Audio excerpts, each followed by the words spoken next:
চিকিৎসকের সুরক্ষা দিতে, যেহেতু প্রশাসন ব্যর্থ হয়েছেন রোগীর সুরক্ষা দিতে।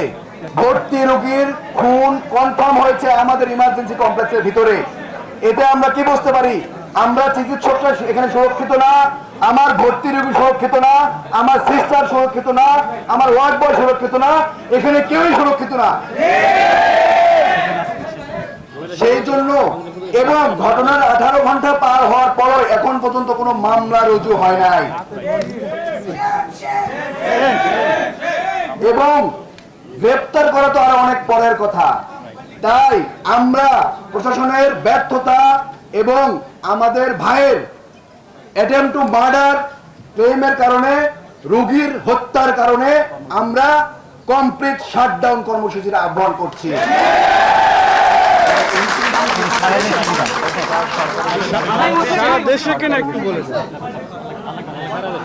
এই কর্মসূচির মধ্যে ঢাকা মেডিকেল কলেজ এর সব চিকিৎসকের পাশাপাশি উপজেলা, জেলা, বিভাগীয় হাসপাতাল, প্রাইভেট সেক্টর সবকিছু ইনক্লুড থাকবে। চেম্বার, অপারেশন সবকিছু কমপ্লিটলি শাটডাউন থাকবে।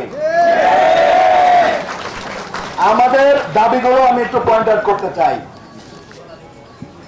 অনতিবিলম্বে অপরাধীদের গ্রেপ্তার এবং দৃষ্টান্তমূলক শাস্তি নিশ্চিত করতে হবে, 1 নাম্বার।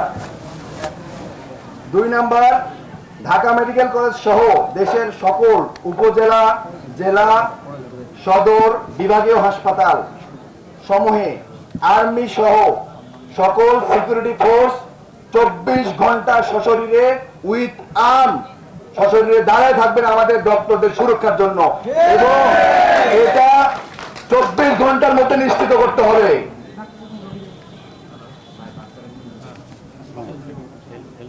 এবং ভবিষ্যতে চিকিৎসকদের নিরাপত্তা প্রদানে স্বাস্থ্য অধিদপ্তরের অধীনে, আমি আবার বলতে চাই, আপনারা আবার একটু মনোযোগ সহকারে শুনবেন, স্বাস্থ্য অধিদপ্তরের অধীনে স্বতন্ত্র স্বাস্থ্য পুলিশের নিয়োগ বাস্তবায়ন করতে হবে। এর জন্য আমরা মাননীয় উপদেষ্টা মহোদয়, প্রধান উপদেষ্টা মহোদয় এবং সংশ্লিষ্ট যারা আছেন আইন প্রণেতা তাদেরকে আমরা 7 দিন সময় দিতে চাই। এই 7 দিনের মধ্যে স্বাস্থ্য পুলিশের নিয়োগ নিশ্চিত করতে হবে।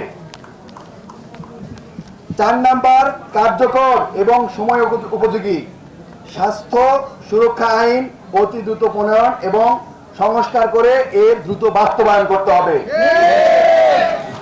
আমাদের এই 4টা দাবির সাথে আমাদের সারা বাংলাদেশের সব ডক্টর এখানে অটল থাকবে।